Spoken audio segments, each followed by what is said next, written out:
Office এই মুহূর্তে হচ্ছে ক্রাইম সিন। ক্রাইম সিন মানেটা কি? ক্রাইম সিনের মানে হচ্ছে যেখান থেকে পিও প্লেস অফ অকারেন্স, যেখান থেকে বোমা উদ্ধার করা হয়। আমি যেটা আপনার কাছে জানতে চাচ্ছি, প্লিজ, এটা আমার অফিস, বিএনপির কেন্দ্রীয় অফিস। আপনাদের কাছে এটা অফিস, বাট আমার কাছে এই মুহূর্তে এটা হচ্ছে ক্রাইম সিন। ঠিক আছে, আপনি declare it as a crime scene, declare করেন।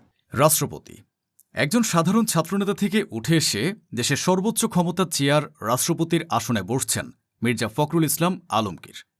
এ রাষ্ট্রপতির আসনটি মির্জা ফখরুল ইসলাম এমনি পাননি, তার যোগ্যতা বলেই তিনি এ চেয়ারে বসেছেন। যেহেতু বিএনপি সরকার দলীয় প্রধান তাকে রাষ্ট্রপতির মনোনয়ন দিয়েছেন, সেহেতু তিনি যে রাষ্ট্রপতি হবেন এটাই বলা বাহুল্য। কারণ গতানুগতিক রাজনৈতিক প্রেক্ষাপটে দেখেছি সরকার দল যাকে রাষ্ট্রপতি নির্বাচন করেছেন তিনি রাষ্ট্রপতি হয়েছেন। তেমনি সংসদীয় রাজনৈতিক প্রেক্ষাপটে মির্জা ফখরুলের দীর্ঘ অভিজ্ঞতা ও যোগ্যতায় তাকে আজকের এ সম্মানজনক অবস্থানে নিয়ে এসেছে। তো বন্ধুরা, আজকের এই ভিডিওটিতে আপনাদের জানাবো ছাত্র রাজনীতি থেকে উঠে আসা কে এই মির্জা ফখরুল ইসলাম আলমগীর। তাছাড়া তার শিক্ষাগত যোগ্যতা, সংক্ষিপ্ত জীবনী ও রাজনৈতিক জীবনের জেল জুলুম ও সংগ্রামের বিবরণী তুলে ধরব আজকের এই ভিডিওটিতে। তো চলুন আর কথা না বাড়িয়ে ভিডিওটিতে একটি লাইক দিয়ে শুরু থেকে শেষ পর্যন্ত দেখুন। মির্জা ফখরুল ইসলাম আলমগীর একজন বাংলাদেশি রাজনীতিবিদ ও স্থানীয় সরকার পল্লী উন্নয়ন ও সমবায় মন্ত্রণালয়ের সাবেক মন্ত্রী। তিনি সবচেয়ে দীর্ঘ সময় ধরে বাংলাদেশ জাতীয়তাবাদী দলের মহাসচিবের দায়িত্ব পালন করেছেন। মির্জা ফখরুল ইসলাম আলমগীর ১৯৪৮ সালের ২৬ জানুয়ারি ঠাকুরগাঁও জেলায় জন্মগ্রহণ করেন। তার পিতার নাম মির্জা রুহুল আমিন ও মাতা মির্জা ফাতেমা আমিন। শিক্ষাজীবনে মির্জা ফখরুল ঢাকা কলেজ থেকে উচ্চ মাধ্যমিক পাশ করেন এবং ঢাকা বিশ্ববিদ্যালয় থেকে অর্থনীতিতে স্নাতক ও স্নাতকোত্তর ডিগ্রি অর্জন করেন। সে সময় মির্জা ফখরুল ঢাকা বিশ্ববিদ্যালয়ের সক্রিয় ছাত্র রাজনীতির সঙ্গে জড়িত ছিলেন। তিনি তৎকালীন পূর্ব পাকিস্তান ছাত্র ইউনিয়নের একজন সদস্য ছিলেন এবং সংগঠনটির এস.এম. হল শাখার সাধারণ সম্পাদক হিসেবে নির্বাচিত হয়েছিলেন। ১৯৬৯-এর গণঅভ্যুত্থানের সময় তিনি সংগঠনটির ঢাকা বিশ্ববিদ্যালয় শাখার সভাপতি ছিলেন। এরপর ১৯৭২ সালে বিসিএস পরীক্ষায় উত্তীর্ণ হয়ে শিক্ষা ক্যাডারে ঢাকা কলেজে অর্থনীতি বিভাগে শিক্ষকতা পেশায় যোগদান করেন। পরবর্তী সময় বেশ কয়েকটি সরকারি কলেজে অধ্যাপনা করেন। অন্যান্য সরকারি দায়িত্বের মধ্যে মির্জা ফখরুল বাংলাদেশ সরকারের পরিদর্শন ও আয় ব্যয় পরীক্ষণ অধিদপ্তরের একজন নিরীক্ষক হিসেবে কাজ করেছেন। ১৯৭৯ সালে জিয়াউর রহমানের শাসনামলে তৎকালীন উপপ্রধানমন্ত্রী এস.এ. বারীর ব্যক্তিগত সচিব হিসেবে দায়িত্ব পান। ১৯৮২ সালে হুসেন মোহাম্মদ এরশাদ রাষ্ট্রীয় ক্ষমতায় আসার পর বারী পদত্যাগ করার পূর্ব পর্যন্ত তিনি এ দায়িত্ব পালন করেন। বারী পদত্যাগ করার পর মির্জা ফখরুল তার শিক্ষকতা পেশায় ফিরে যান। এ সময় তিনি ঠাকুরগাঁও সরকারি কলেজে অর্থনীতির অধ্যাপক হিসেবে যোগদান করে ১৯৮৬ সাল পর্যন্ত শিক্ষকতা করেন।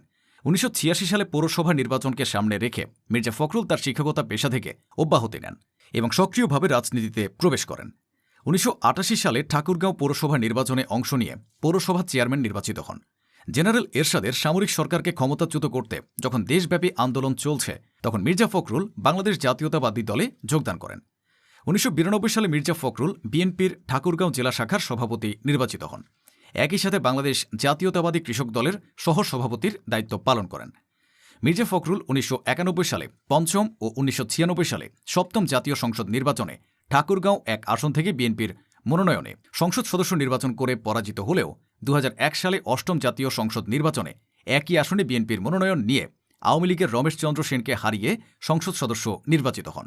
একই বছর নভেম্বরে বিএনপি সরকার গঠন করলে খালেদা জিয়ার দ্বিতীয় মন্ত্রিসভায় তাকে কৃষি মন্ত্রণালয়ের প্রতিমন্ত্রী ও পরবর্তী সময়ে বেসামরিক বিমান পরিবহন ও পর্যটন মন্ত্রণালয়ের প্রতিমন্ত্রী হিসেবে দায়িত্ব পান।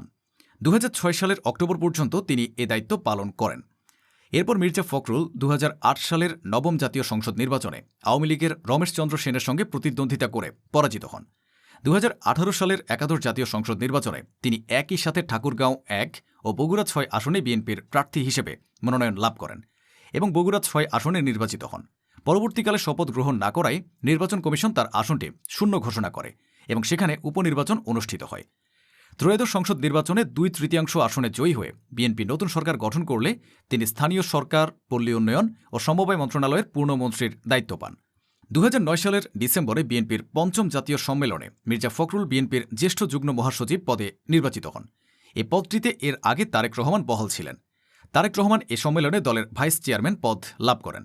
একই সময়ে আওয়ামী লীগ সরকার গঠন করে এবং মির্জা ফখরুল বিরোধী দলীয় মুখপাত্র হিসেবে গণমাধ্যমে পরিচিতি পান। 2011 সালের 20 মার্চ বিএনপির তৎকালীন মহাসচিব খন্দকার দেলোয়ার হোসেন মৃত্যুবরণ করার পর দলটির চেয়ারপারসন বেগম খালেদা জিয়া মির্জা ফখরুল ইসলাম আলমগীরকে দলের ভারপ্রাপ্ত মহাসচিব ঘোষণা করেন। ভারপ্রাপ্ত মহাসচিব হিসেবে দায়িত্ব নেওয়ার পর দলের জ্যেষ্ঠ কয়েকজন নেতা এই মনোনয়ন নিয়ে প্রশ্ন তোলেন। কেউ কেউ বলেন বিএনপির গঠনতন্ত্রে ভারপ্রাপ্ত মহাসচিবের কোনো বর্ণনা নেই। কিন্তু বেগম খালেদা জিয়া 2011 সালের 21 মার্চ সৌদি রাজপরিবারের আমন্ত্রণে সৌদি আরবে যাওয়ার আগ মুহূর্তে মির্জা ফখরুলকে বিএনপির ভারপ্রাপ্ত মহাসচিব ঘোষণা করে গেলে এই সংক্রান্ত বিভ্রান্তির অবসান ঘটে। 2016 সালের 19 মার্চ দলটির ষষ্ঠ জাতীয় সম্মেলনে মির্জা ফখরুল মহাসচিব হিসেবে নির্বাচিত হন। মির্জা ফখরুল ইসলাম আলমগীর ব্যক্তিগত জীবনে রাহাত আরা বেগমের সাথে বিবাহ বন্ধনে আবদ্ধ হন। এই দম্পতির 2 মেয়ে রয়েছে। রাহাত আরা বেগম কলকাতা বিশ্ববিদ্যালয়ে পড়াশোনা করেছেন ও বর্তমানে ঢাকার একটি বীমা প্রতিষ্ঠানে কর্মরত।